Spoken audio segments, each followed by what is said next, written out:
in awe of your matchless splendor. Lord, you are my God. Nothing compares to you.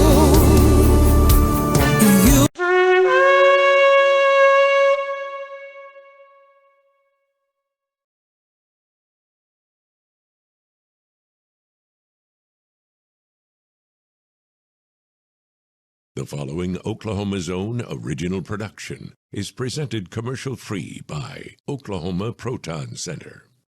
The Oklahoma Proton Center has treated hundreds of children with cancer since opening in 2009. Many of these pediatric patients travel from out of town for treatment in Oklahoma City. Tobi Keith saw a need for these kids and funded the construction of one of the premier pediatric housing facilities in the country, the OK Kids Corral. Thank you, Tobi Keith, for your generosity helping our patients. The impact you made changed many lives, and your legacy leaves Oklahoma City a better place.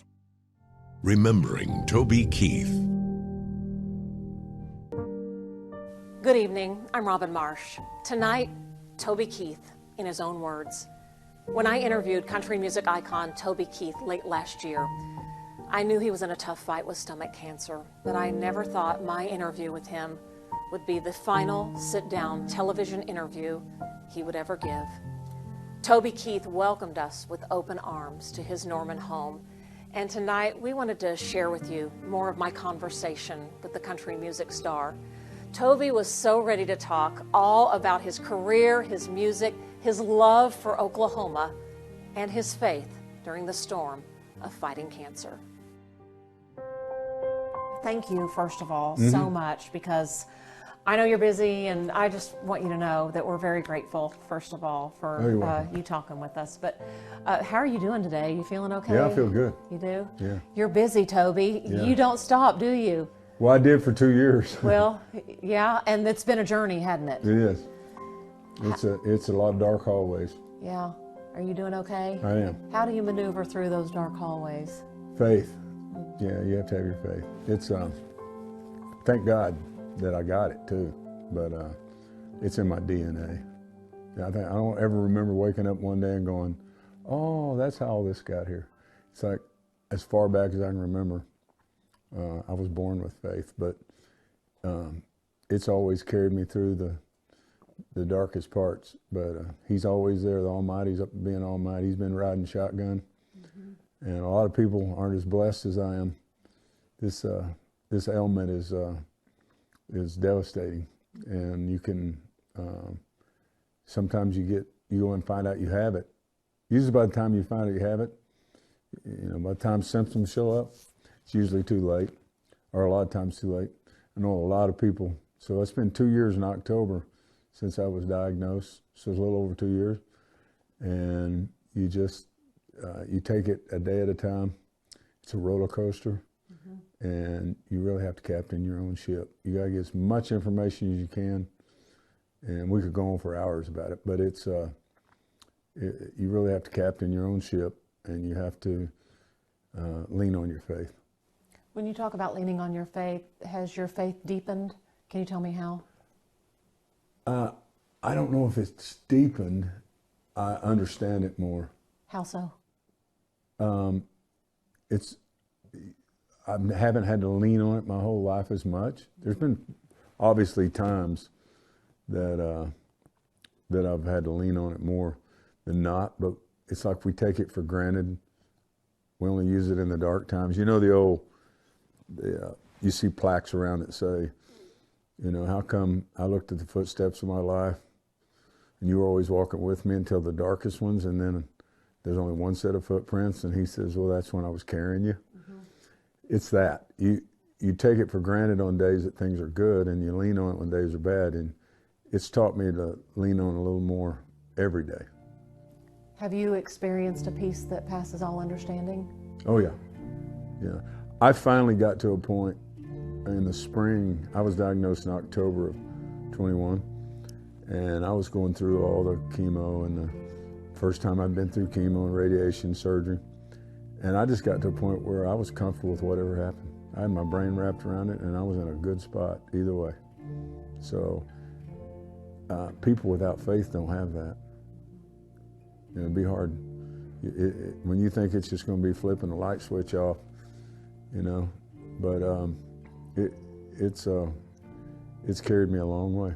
What do you say to someone who might be watching this about your faith? Because sometimes it's hard for people to share their faith, that you rely, you're one of the most powerful people in country music, and just look around, and all the success and everything, and then, I'm hearing you say that you've had to relinquish and surrender. How do you explain that to someone? Well, I've always prayed. I've always believed in a creator, I was rolling down the road one time with one of my musicians from the old bar band days, and we were dragging that old van and trailer all over southwest part of the United States. And me and him were the only two awake. I was driving, he was sitting up front, and all I cared about was I was hungry, I wanted to be a songwriter, and I was really fighting, to get to my position and wherever I was going to end up. Had no idea I'd end up here, but at the time I dreamed it. And we're going down the road, and he started talking, he was agnostic. And I said, so you don't believe in a creator at all? I go, well, you not believe in God? And he said, he's never presented himself to me, I've never seen him. I said, really? And I'd remembered hearing him talk previous about he believed in UFOs. I go, but you believe in UFOs? He goes, yeah. I go, you ever seen one? He goes, no. I go, touche, buddy. Yeah, look around. I can believe that there was a creator that created all this. Energy from the ground. We have electricity in the ground. We have an ozone. We have an earth that's full of energy that, lightning strikes the ground somewhere in the world every second of our life. And it energizes this, and the ozone, I guess, holds it in. And we have air. You don't have air in space, but something's holding that air in. Is this all just a natural occurrence, or is this things talking to each other, keeping us? The thing spins for our gravity, holds us on this big blue and green marble. There's just too many things. And the power of prayer, when your prayers get answered and you see the power of prayer, you know there's a creator, and it lives in your heart. It's not something that somebody cult you into thinking, Charlie Daniels said, God save us all from religion. So there is a lot of stuff going on in the world due to religion that creates a dark side, but there is one Almighty, and if you can live through him, you can feel the light. Mm-hmm. It's about a relationship, isn't it? It is. It's all relationship. You said about having a prayer answered. Has there been a time that you've had a specific prayer answered that you could share? Oh, absolutely. The biggest one. And I can't say it's the biggest life or death one, but when I was beating those bars up, I was literally making $250, $230 a week. We would get like 3,000 to play 5 nights somewhere. I'd drag that trailer to Las Cruces, New Mexico. We'd have a flat, have spend $10 on an old tire and then after 5 or 6 years of beating that road up, I was getting in my late 20s. And every night I always prayed, and I didn't ask for anything. I always counted my blessings. And I said, if there's one thing, just guide me where I'm supposed to go, because if this is what I'm supposed to be doing, please let me know. And even got to the point where I was like, if I get to 30 and I haven't done this, I'm going to switch occupations, because I can't do this. I had 2 kids at the time. I've got 3 now, but at the time I had 2 children. It was like, I can't keep coming home and bringing $250 and taking 30 and sticking it in my pocket and eating off that all week the rest of my life. But I was young enough that I could do it. Well, ironically, I'd gone to Nashville, been turned down. Yeah, you can sing. Yeah, you need to go back to the woodshed and work on your songs. So I had a little 6-song cassette, and It had 6 songs I'd written on it. And I got a deal through the manager of the club I worked when I worked Oklahoma City. Every 8 weeks I worked a club in Oklahoma City. And his nephew played for Straight. And he'd written some songs, David Anthony. And David Straight had played here, and David had come in the bar every time. And a couple times that Straight had played Oklahoma City, we'd been in, and the band would come out and hang out with Uncle Freddie. And he said, hey, I'll take him Jimmy Bowen and let Jimmy Bowen hear these songs and hear him sing. So they set up a meeting with Capitol Records. I went in. I didn't meet with Jimmy Bowen. I met with a flunky. And the guy fast forwarded through my songs and said, we've got male singers. We don't need a band. And we do need a songwriter, but your songs. And I was like, cool. I wasn't even upset. I was like, hey, I got my shot. Came to Nashville, kid from Oklahoma, got my shot. I went home. So now I'm 29. And the summer, I turned 30 on July 8th. My parents' wedding anniversary is June 21st. And while I was in town, I'd run into some friends, and they said, hey, they used to see me out on the road, and now they're working in Nashville. And they came out to dinner with us, and they got a hold of they wanted to have some music. So I gave them the cassette tape, and one of them gave it to Harold Shedd, who discovered Alabama, KT Oslin. He was vice president of Mercury Records. And he heard it, and he goes, who is this guy? And they said, that's Tobi. He lives in Oklahoma. He wrote these songs. Yeah. He goes, I'm going to go see him. So on the morning of my mother, the 21st of June, so 20 days till my birthday or something? You're 29. I'm 29.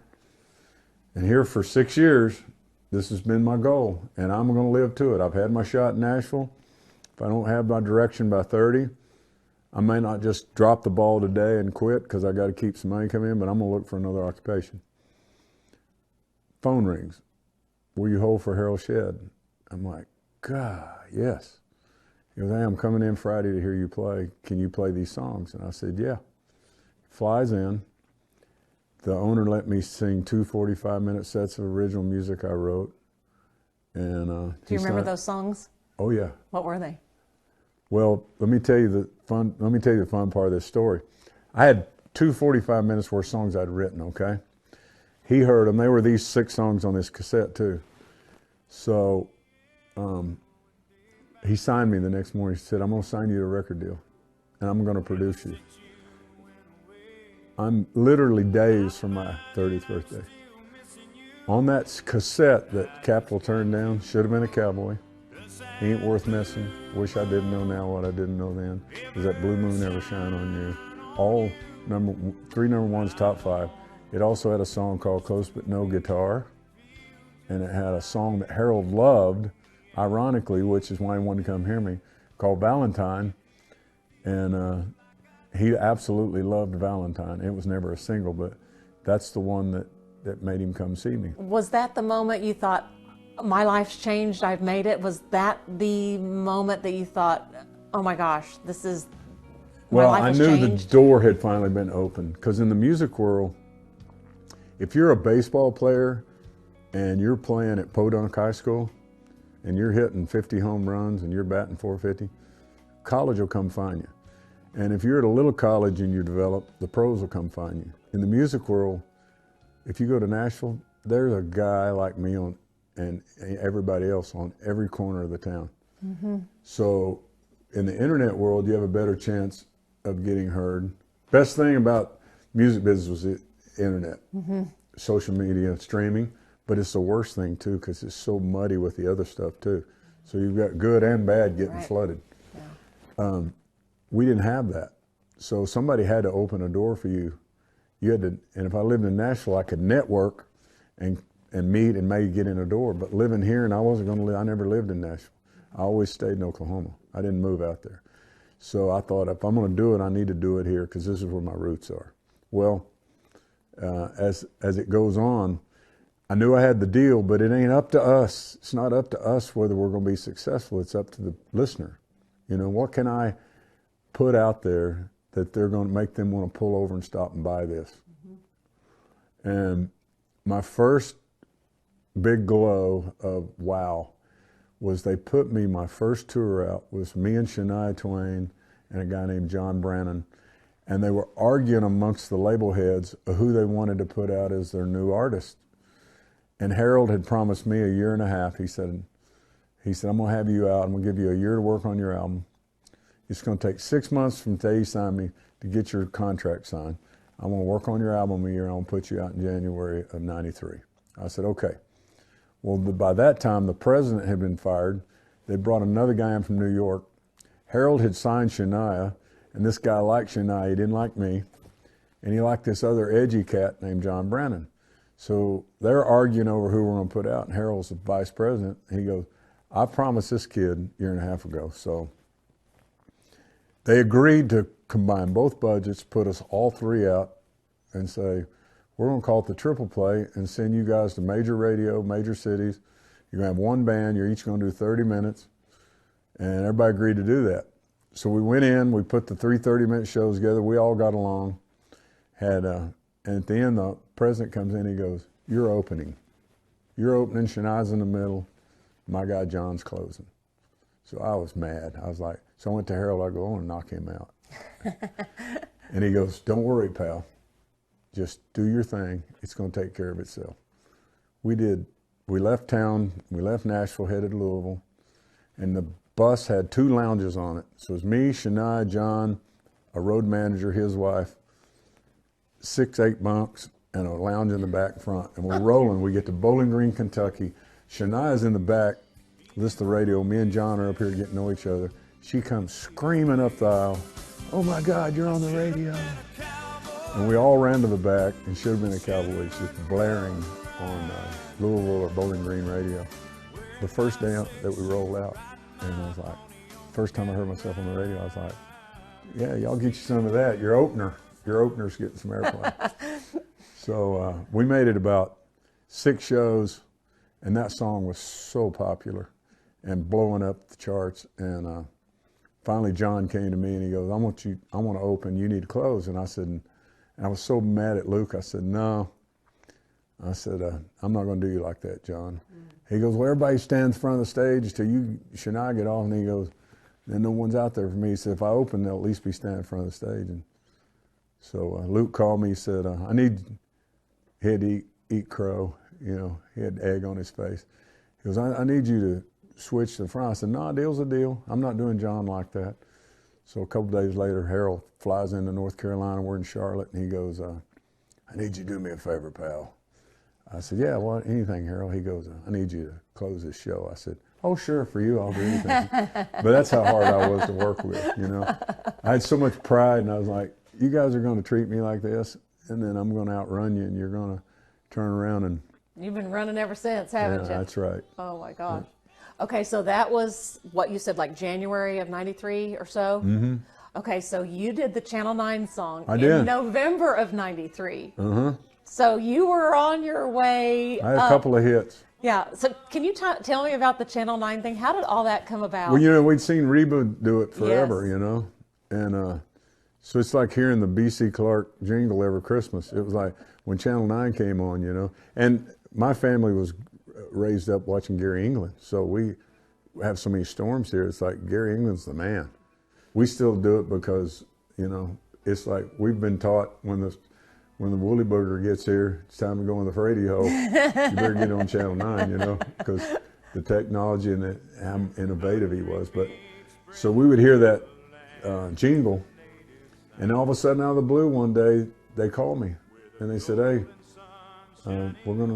we want you to sing the jingle." And I was like, and silly as it is and fun as it was like, I was just glad to get on TV. I was like, sure, I'll sing it.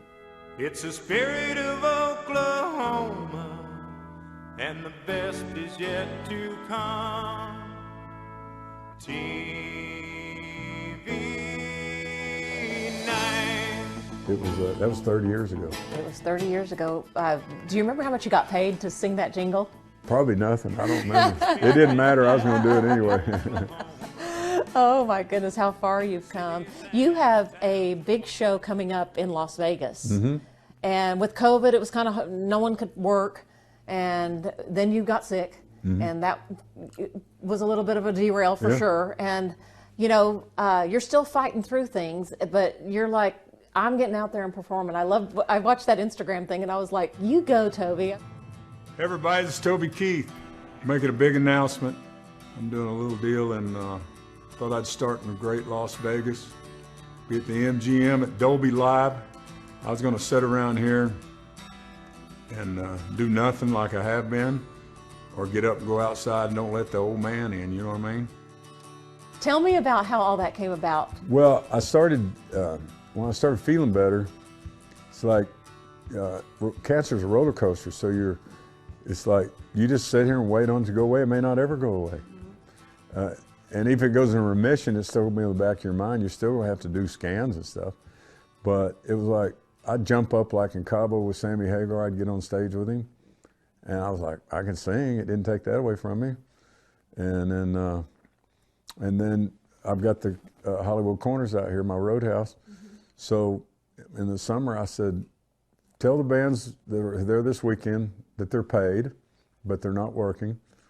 And they go, why? And I go, because I wanted to work out. I wanted to get up there, not take breaks every 45 minutes.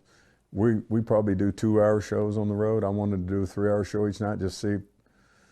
And I said, I'll bring my band in and we'll just go out there. And I know it's going to leak out and it's going to get fun and big, but let it be a surprise. Let it blow up, right? And they said, well, what's the entertainment going to be besides the bands that were scheduled to play? And I said, a group called the Greasy Weenies. Oh my God. And so my manager goes, the Greasy Weenies. I said, yeah, I'm bringing them in. I don't want them to have the stage for Friday, Saturday night. Well, that in and of itself alone was enough to intrigue everybody to go, Who the heck? who the heck are the Greasy Weenies. So the night of the show, This is hilarious. so the night of the show, it's only 3 miles down the road from my farm ranch here. So I start down Franklin Road and I get about a half a mile from Hollywood Corners and they're in the ditches down both sides. I get to the corner, I look, and far in each direction, as you can see, people are in the ditches. My whole 6 acres out back is full. My lot's full. It is slammed. We pull in. I pull back behind the stage. We walk up on stage and we fire up. We played 3 hours. We did it the next night. They were sitting on the roof. You know what I mean? It was crazy. And we just said, hey, get on the bike. Let's see what we got. And I cruised through both shows. And so I went to my manager. I said, how quick can we gear up and go? And he said, well, your trucks and buses and all that got a production. You got to build production for the stage. You got to have semis and buses, and you know, you got to get a crew. Crews are all out with other acts. So we can't do this in August. And so my promoter of years and years, Brian O'Connell, said, I got a perfect spot. Let's put a couple of shows on sale in Vegas. If they sell out, there's one more date we can put on that the room's not taken. And they said, we'll put these on. Well, they sold out in like 3 minutes. Yeah, like 2 minutes. 2 minutes, yeah. And then you did the third show. And so they put third on and bang, it went. And they go, what are you gonna do? I go, put some more on. They go, the room ain't available. Oh. So I go, well, we can't work through Christmas, so let's just pick a spot January, February, because I want to get through the New Year's with holidays. I want to go to the OU Bowl game and get New Year's and Christmas all out of the way. And I said, fire up and go. And here we are. And you're feeling good? Yeah, you can't let this define your future. I've sat here, probably hadn't done a handful of shows in the last 3.5 years. And I worked every single year of my life. I never took off. The way I amassed all that stuff up the top, songwriter stuff, a bunch of that in the middle, Song of the Year, Songwriter of the Year, all that, is because I put an album out every year. My peers and the colleagues I grew up with, my buddies that broke out with me, our class, Tim or Kenny, they might put one out sometimes every 2 or 3 years. Or Shania, they may put one out every 5 years. I was always, for some reason, stuck at a label where their bottom line for the year counted on me to deliver. And being a songwriter, that's hard to do because you have to force out artistic creativeness. And And so it was like... How do you do that? How do you write? I mean, it's like you get an idea. I was going to ask you about that song, Don't Let the Old Man In, because that, like, can you share that story with me? I mean, how does your mind work? You hear something and then you're like, I can make this a song. You know, I taught a class one day at OU, the music class. Really? And I didn't know. They invited me in. They said, we want you to do an hour. So I thought, what am I going to do? I thought, all right, I'm going to teach them the Nashville number system, which is for people who don't read music, can transpose a song. They play music, but they don't read music. So I taught the class. The other 30 minutes I spent on songwriting. And I took the simplest structure of how to practice songwriting. See, I live in Oklahoma. If you live in Nashville, there's a million songwriters. You'll become friends with them. You'll go over their house. You'll sit around. You'll co-write. You'll network. You'll learn. You'll glean off this guy and that girl. You know? You'll learn. Where am I going to do that here? Where is that much talent here? There's not. You know what I mean? And anybody who is talented here usually moves there. To Nashville. So I had to learn on my own. And the way I taught myself was I view it as a wagon wheel. And the hub is your idea. So where I kept getting writer's block was sitting down here, and I'm going to write a song right now. So me and Robin are doing an interview is the first line. I love it. Me and Robin are doing an interview. Well, when I get down the road, what's going to be the rainbow pot at the end of gold at the end of the rainbow? What's going to be the money shot? What's going to be the payoff? You see what I mean? And I got to find that when I get there. If I start there, I can back up here and write to it. It's laying there waiting. So what's the pot of our interview? What would our pot of the interview? Well, we'd have to. That's why I hit writer's block after the first line, because I don't know where this is going. But if you give me "Don't Let the Old Man In," that's the pot. And that song was a big moment for Tobi last fall when he was honored as a music icon at the People's Choice Awards. Tobi actually wrote this song several years ago. It was inspired when he was on a golf trip with his friend Clint Eastwood, who was about to make a movie at the age of 88. And I go, what keeps you going? He goes, I get up every day, don't lay around. I get outside, I go outside, I don't let that old man in. I was like, wow, okay. So I thought, you know what? I love that old man. I'm gonna go home, write him a song, send it to him. Look out your window and smile. Don't let the old man in. Eastwood loved Tobi's song so much, he used it at the end of his movie, The Mule.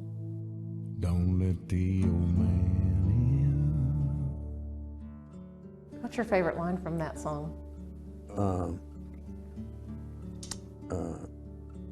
My body's weathered and worn. Ask yourself How would you be if you didn't know the day you were born? Try to love on your wife and stay close to your friend. I think that moment, though, of your wife, she was wiping a tear away. Yeah. What does she mean to you, Tobi?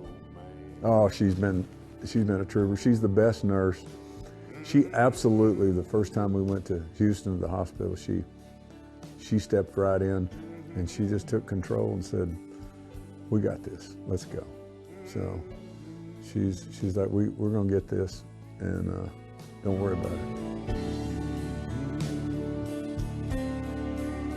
Every person in the room was just zoomed in, and then you just deliver that message, and it got its due, and then it went #1 the next day. It was like trending like out of the... So now they've released it to radio. I was like, Tobi's got a new song out. No, it ain't. It's 4 years old.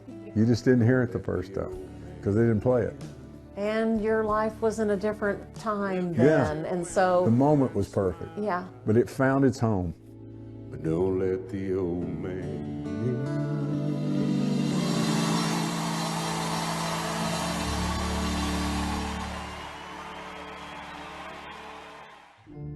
You know, a lot of people don't know much about Trisha. I mean, she doesn't ever want the spotlight. No.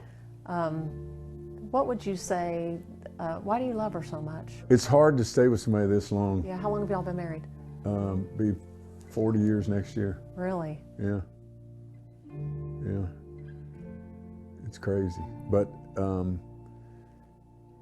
mean, when you're a young couple and one of you has to be gone all the time, it's like the military's the same way, you know? That's why when I did those 240 USO shows in 11 years overseas, you know, I would see guys and girls that hadn't been home, and they've been on their third deployment. They might have been home 6 weeks over the last 3 years. They're just gone all the time. Tough. It just takes, you got to find that you just have to find that perfect person. And it worked out for me, but it don't work out for most, I don't think. That's a really difficult position to be in, but it's nice to find somebody. She's a great mother. I have great kids, and that's all due to her. I was just a provider, you know. I just kept believing in myself, and I remember one time her father, she said, you know, when I was working like 3 nights in Tulsa, I'd be 5 nights in Amarillo, 6 nights in Las Cruces. The next week I would have 3 nights in Tulsa. And next weekend I had 3 nights, and I'd have 4 days off. She said, go make some money with Dad. So I'd go work with her dad. He had a plumbing truck.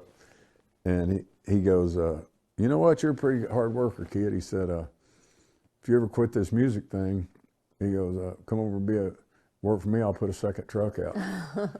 And I came home, and he'd called my wife, said, if he ever quits this music thing, gets a real job, he said, I'd like for him to become, you know, apprentice, and then put a second truck out and build my company. And I said, I'm not cut out to be a plumber. I'll work, make my money now. This part of my plan, but I said, I gotta live my dream first. You had to make that music thing work, right? Yeah. But I'd have been a hell of a plumber. You ever write a song about that? No. I have a song idea. Yeah. Okay, it's called The F Word, Forgiveness. Oh, love it. And that it leads to a 4-letter word, free. And so I don't know, like my mind always is twirling goofy things, but I'm always like, there's got to be something about, like, Forgiveness is a good one. it is a good one, yeah. You can get ideas from different places, but the wagon wheel thing that I teach songwriters, there's a million ways to write a song. And I've written a few from letter A to Z, and got lucky, but it's more frustrating. And that's where you quit practicing, is when you get frustrated. And if you'll start with your pot of gold and build to it, and practice that way every day, if you don't have a better idea that day, just take the idea you have and run to it where it's waiting on you. You'll end up practicing more. And you know, I wrote, I don't know, when I was 14, 15, I wrote a handful of songs. And then 17, 18, I wrote 3 handfuls of songs. And as I went on, all of a sudden I wrote a decent one. And somebody goes, that's a good song. And they say, hey, I want to hear that. So we'd be in a beer joint over here. You know where my water tower is? Oh, yeah, yeah. Right underneath that water tower. It's white and got my painting on it now. I think it's finally quit working. I think I'm going to tear it down and move my name somewhere else. But it was rusty and old. Right underneath it was a dive bar called the Feed Store. And we'd be playing there right out of the garage band days. And one of the guys smoked cigarettes, and we'd go out on a break, and we were standing right there looking at water tower. And never in my wildest dreams could I imagine they're going to sandblast that thing and paint it someday and put my name on it. I had no idea, and I'm sitting there in that little dump bar, and it's literally on the other side of the gravel parking lot right there. But I finally wrote a song they wanted me to play in that bar, and then I wrote a bunch of other crappy songs, and then I wrote another good one. And as time went on, that distance started to do this. The distance between good and bad started getting closer. And then I got hungry. And then people started saying, you're a good writer, you know? And so I was like, I can be a songwriter. I never even knew I would be an artist, but I thought I'm gonna be a songwriter. I just happened to have a flamboyant, outgoing, loud personality that could deliver these songs. And then that became another part of my life where my first 3 or 4 albums, I was doing what they told me to do. And it was working, and I was having some number ones and hits, but I was still kind of a B artist. And one day I just went in and they kind of critiqued my album a little bit, and it pissed me off. I was like, you know what? I'm gonna start dressing out of my closet. I'm gonna start singing my songs, and I'm gonna captain my ship. And I have no problem in sinking this ship and me driving it, but I got a hell of a problem with you being the captain and it sinking, right? And then my career went into the stratosphere. You've applied that to many areas then of your life, even with your cancer journey that you shared. Yeah. Yeah. Yeah, that having faith, captain your own ship, believe in yourself, because you can sleep at night if you do it your way and you fail. But if you fail doing it somebody else's way, I can't sleep at night. Yeah. And you missed it. I did. It's like, I'm not your poster child, Nashville. I don't live there, you know? Why'd you always stay in Oklahoma? I mean, so many people, they might have a house here, but then they really have moved to Nashville. But you never did do that. I was raised right here in this 6 mile area. My mom lives, the farm I was raised on where my mom and dad, my mom's still alive, is 3 miles north of Hollywood Corners. I'm 3 miles east of Hollywood Corners. And I grew up fishing the river that runs through my ranch here. I fished crappie. I'd come out here and park at that bridge when this was just woods, and I'd fish that creek. This is where I was raised. This is where I come home to. So I can go to the house of Colorado, I can go to Cabo in the winter, I can go to my lake house at Grand Lake. I can go anywhere in the world I want to go, but after 6 or 7 days, I'm like, I gotta get back to my ranch. You know what I mean? I need to get back to my home. And it's all fun to go when you go, but I just never felt good. And it was like, I never felt good about moving to another city and living there. It was like, this is where I was raised. So I didn't care. And it cost me, not necessarily all the award shows and stuff, if that matters, but I mean, there's 13 CMA awards. And if you're a male, you can get up for 9 of them. And I have been up for 9 of them. I've been #1 ticket seller. I've been in a 4-year period between 02 and 03 to 06, 07, right in there. There's 208 weeks of Billboard charts, and I was 52 weeks sitting at #1 in that 4-year period. Songs I wrote, not #2, sitting at #1, you know, multiple #1. And I'm up for everything, and I would go over at the awards because there's only a certain amount of signed up voters in Nashville that vote on these awards, and they've all got their agenda people they vote for. Well, me not living there, I've just got my manager and my booking agent, my lawyer and my team, but I don't have the network that everybody else has. And here I mean, Alan Jackson goes up there and receives Male Vocalist of the Year, and I'm sitting on the front row. He goes, I almost didn't come tonight, and I won this award. He goes, Tobi's sitting on the front row. He knew, you know, he's like, but I didn't care. I was like, I'll sacrifice that to get to live here. Yeah. Does that make sense? Yes, absolutely. I don't care about that trophy. I care about those songwriter awards. Yeah. But that voted on by the industry stuff, they knew who Big Dog Daddy was that year. I love it. They knew what kind of year I had. I wanted to talk with you a little bit about the Corral Center that you do, just how that means so much to families. And, you know, it's a tough time, and especially when it's children involved and going through similar path of the journey that you've been on, you know. Just what does that mean to your heart, and how do you keep that, you know, sustained every year after year? You know what's amazing is the first thing I thought of when I got cancer was, who's going to take care of the corral? Who's going to fund the corral? Who's going to raise the money? Who will carry that torch? It was one of the first thoughts I had. So my guitar player, Scott Webb, had a 2-year-old daughter, Allison, and she had Wilms, I believe it was called Wilms cancer, and it's supposed to be pretty curable, but they didn't get it for some reason. And all of my donations at that point, my charity stuff, had gone to St. Jude's. So when they sent her into hospice, I said, let me call St. Jude's. So I called in a favor. I'd been giving them money for years. I knew the connections. I said, I have a little girl. She's been put in hospice. Is there anything? They said, send us her chart. They called back and said, there's a couple of things that they don't have there that we got here that we can try.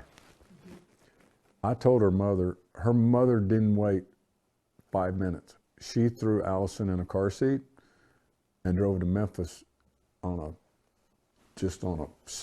drop of a hat. Oh, wow, yeah. She was gone. Go. Well, they didn't have any luck, and so at the funeral, we went to a church to eat afterward, and she said, "Thank you for what you did." She goes, "But the most amazing part of St. Jude's that we didn't have here is I show up with nothing." She said, I don't have a toiletry bag. I don't have any clothes.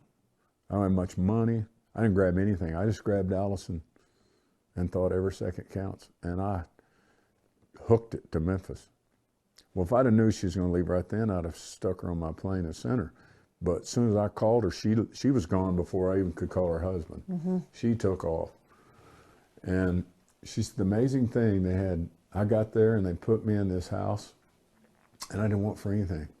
She said I had Walmart cards, gift cards, soup and sandwiches, cereal, 24/7, 3 hot meals served, shuttle service to and from our appointments. They would come get us and take us to our appointments. She said, this is the most amazing. I said, there's our calling. We need to do one here. And she said, oh, that'd be great. And so it took me, I started out here at Belmar Country Club. I had my first fundraiser 20 years ago. Mm-hmm. It took me 10 years to get the money built up. It took me 7 or 8 years to acquire the property across the street from the Oklahoma Children's Hospital. Luckily, we were right across the street. It took me 10 years to get to that point. Then we built a beautiful facility. I got all of the oncologists and the doctors to get together, I put together a great board of doctors and attorneys and bankers and got this whole network and this machine running. 16 rooms with 4, I think it's neutropedic. It's where you live behind the plastic in the bubble. You have immune. I think it's neutropedic's the word, but so they said you're going to need 3 or 4 of those rooms. So we've got one wing where you literally push the doors with the plastic back, and you have to really put on the stuff to go in there, you know. And then the other rooms, and then I said I want it fun, so we brought some ex-Disney cartoonists and stuff in, and we put the theme around Route 66 and painted all these great pictures on the wall. It has a chapel, has a big dining room. It's Ritz-Carlton meets Disney World, and it's free. Yeah. But it costs money. I got to raise that every year, and each year we raise more money. We raised almost $2 million in one night last year. Wow! Right here in Oklahoma, I got 90,000 people living in Norman when school's in, and I go to Riverwind Casino, and I get on that stage. I bring an act in, sing a couple songs with them, turn 'em loose. I do my auction. People donate wonderful stuff. And the beauty of it is Juliette Bright is the mother of the place. I couldn't even keep it open without her. She's so good. But she has people come in and cook for the kids. And so it's turned into like an office building in Dallas will pick a day out of their year and they'll do an office retreat and they'll stop, get groceries, food, come in, they'll be on a list, and they'll come in on their day, and the men will change out light bulbs and work on stuff, you know, wrenches and stuff. The women and cooks, whoever the cooks are, will cook 3 hots for them, and then clean everything up then, and they drive back to Dallas. And I've got I stayed about 160 days out on the waiting list to perform for those. people to come. Isn't that amazing? That's amazing. And it's my best gift I've ever given to the world. Wow, that's amazing, Tobi. Do you think you know the struggle it's been to go through cancer? I mean, when you see these kids, I mean, they're tough as nails, aren't they? I can't stand it. It just, I go up there and visit it, and I just can't stand it. It's, the beauty in it is that some of them are so young, they just don't know. Yeah. So there's a blessing there. But the therapy that we bring is that everybody staying there has an affliction. So if you go to school and chemo's taking all your hair and you're in first grade, kids are going to be mean. They don't know any better. And that kid's got to put up with that. But in here, we all look the same. So there's family therapy, there's therapy in that. The kids have a good environment to live in. It's a great facility, and it's in a lot of ways. You've blessed so many people. Yeah, we do 300 families a year. Wow, it's unbelievable. How are you in your cancer journey? Do you mind my asking, No. where are you today and everything? So it's always a roller coaster. I've had it to 0, and 5 weeks later, oh, you're storming back. But if you're going to live with treatments and things, whatever you find that works for you, that holds it at bay, and all that, you just do. And as long as I don't shrivel up to a prune and hit the dirt, and I have energy, I'm going to try to go. And you don't ever cure it. Everybody has it, and you don't ever cure it. It just goes into remission. So you got to find, again, captain your ship, find your own deal. But I'm not gonna let this define what my future is.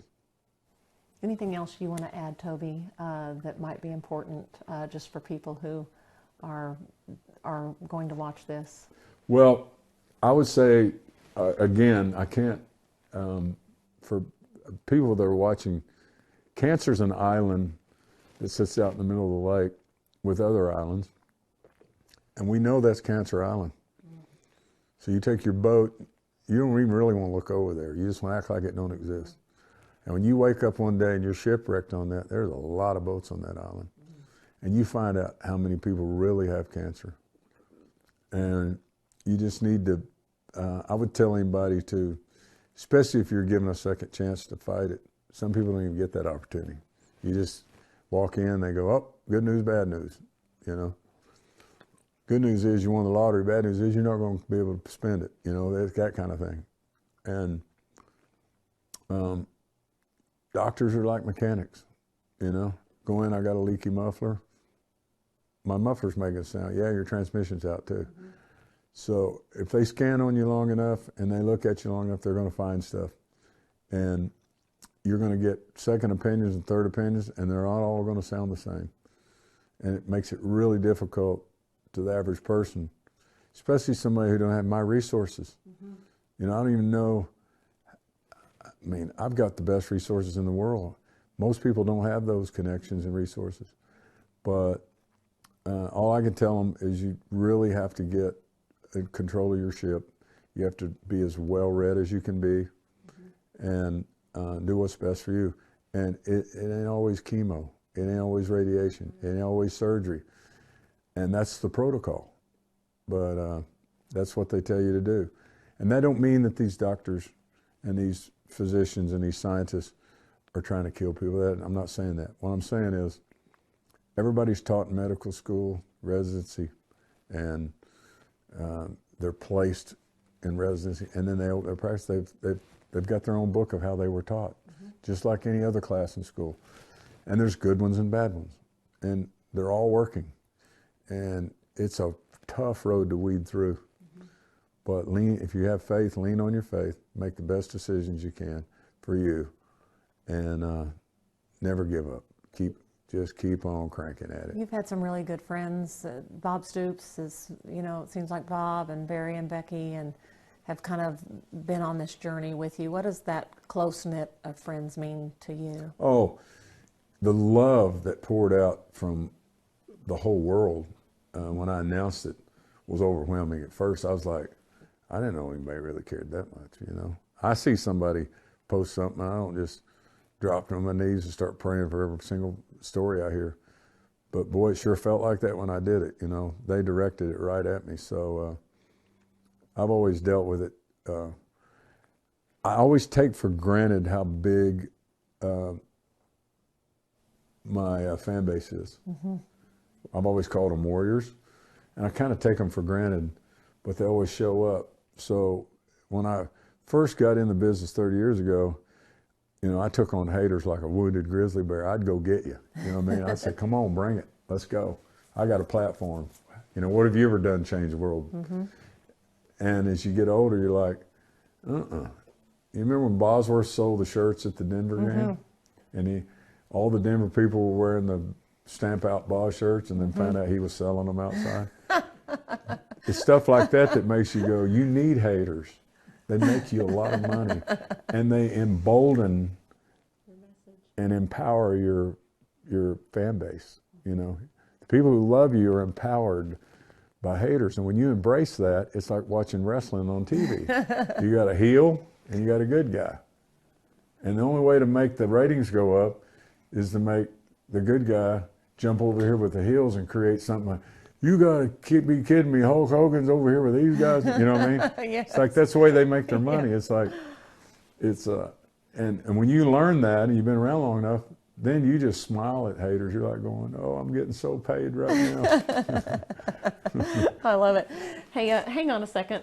So we thought about this. Okay. And we got a gift for you. And we think you're gonna like it. We put a lot of thought to it. So you just can take the lid off of it. It'll be easy to unwrap. Christmas came early. I know. We surprised Toby. It's nothing. It's a brand new day. Does it say the pay in here? Oh, $6,000. With that old contract he signed back in 1993 The check 30 years when he ago. sang the Spirit of Oklahoma song. Me and Channel 9 been banging it forever. This is great. This ought to be framed, and I'm gonna frame this up. Is that crazy? That's really nice of you, Robin. Tell everybody thank you. Yet to come. TV night. That's a big deal for a local boy too. You bet. You know, and 20 years later, I'm sitting on 60 Minutes across from Dan Rather getting grilled about courtesy, red, white, blue, and I'm like, I'm ready for you. I did the Channel 9 jingle, buddy. Bring it on. I love it. I love it. Toby, we just are so grateful. Thank you. You're welcome. You're an inspiration, and I mean, it's so impressive everything that you've done, but just the man that you are and the man that you've become through a trial. I mean, you know, I've always heard that your test becomes your testimony. Mm-hmm. And this is part of your testimony, Yeah. what you're doing. Yeah, well, everybody has a plan for everybody, and if this is my plan, so be it. If it isn't, but whatever, you know, if I could be a great spokesperson for him, I think. But you go through whatever you're supposed to go through, and through that relationship, you have to find the silver lining and count the blessings that are there, you know. I know so many people who didn't get the opportunity to even fight it. And I'm sitting here today feeling good and knowing what I'm dealing with, and I got my brain wrapped around it, and my faith lets my light shine, you know. The light at the end of the tunnel is the Almighty. It's not a train coming, so it's like, you know what I mean? Yeah. And it's you either get on the train or get in front of it, but get out of my way. Do you have a scripture that you've clung to? Is there one scripture that you've, you know, I always think of that, you know, God has not given me a spirit of fear, but power, love, and a sound mind. And I'm like, sometimes I just got to call on a sound mind. John 3:16 is so simple. You know, you don't go to church, you cuss, you do this, you drink wine, you know, it's like, it doesn't say if you do all of these things and you pay this much money and you go to this church this many times, and you know, that you go to heaven. It says, believe it. Whosoever believe it would not perish, but have everlasting. That's all it says. That's what it says. It doesn't say, whoever believeth and does this laundry list over here. It says believe. That's the word that you got to get through to everybody. And what's so hard about believing? What's hard is not believing. What's the result in that? What if I'm wrong and I believe and it really doesn't exist? Well, I still ride the other train, right? And then once you believe and you start having a relationship and you start getting fulfilled, all of a sudden it turns around and you start to go, oh, I see. So, newest treatment I'm on, I go to Florida, get a new treatment. I come home the next morning and you get numbness in your feet from chemo. So I'd been off chemo 2 or 3 weeks. My feet had been numb for months. And I was really worried about my feet. And I go get this new treatment. And I get up the next morning, not thinking nothing about it. I fly back in here, get in bed, and my feet hit that cold floor. And I could feel my feet. And I could feel my sensors firing. And I could feel the balls of my feet balancing me. And I went, wow. And I have a book that has my daily scripture in it. So I look down. This is the day, it's dated. This is what I'm supposed to read today. It's my morning scripture.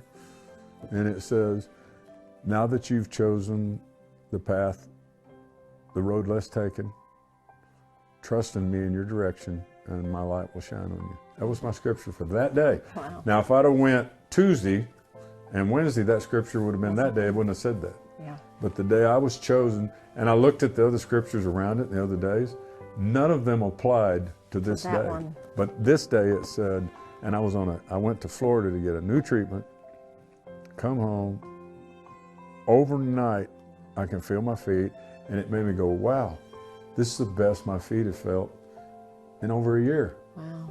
Something happened in that treatment that Amen. cleaned me. And I go, I wonder what my scripture's going to say. And when I open my little book, I'm thinking, I wonder what this is going to say in here.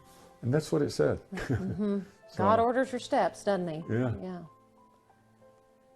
Yeah. Thank you so much for sharing all this. We're really grateful. Well, thanks for doing it. Yeah, you bet. As I reflect back on our conversation with Tobi Keith, the takeaway for all of us, how to live. Tobi was the best example of making memories, living life to the fullest, and loving the people he was around. The Tobi Keith family has asked if you would like to make a donation, please do so to the Tobi Keith Foundation. It supports the OK Kids Corral, which is a haven for families who have children fighting cancer. My Make-A-Wish gift to this kid is what he wanted done. He wants to sing this song with me. I'm just trying to be a father, raise a daughter and this son. When I think about Tobi, there's a gold lantern that's in the lobby of OK Kids Corral, and it's the biggest and brightest one there, and it has his name on it. And that's what Tobi is to the foundation. He's that bright light. A loving husband, a doting father and grandfather, always there for his family.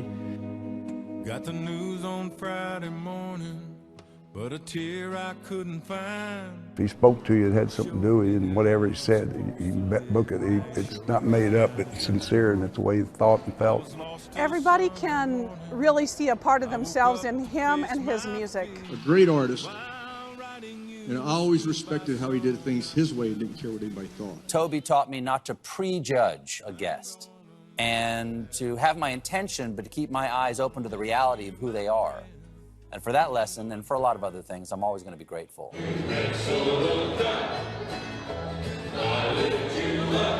Yeah, he's been a great friend. He's a great OU supporter to all the sports, not just football, and it's always fun through the years to see him on the sideline, give him a bump right before the game. He left a mark on our heart that will last forever. Just a beautiful guy, beautiful family, and he'll be missed. No, there won't be another Tobi Keith. There'll be some country music singers, but there won't be a Tobi Keith. But don't let the old man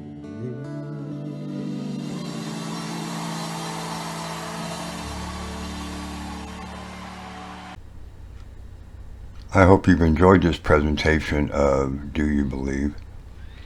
Tobi Keith was an awesome individual. He did a lot for the state of Oklahoma.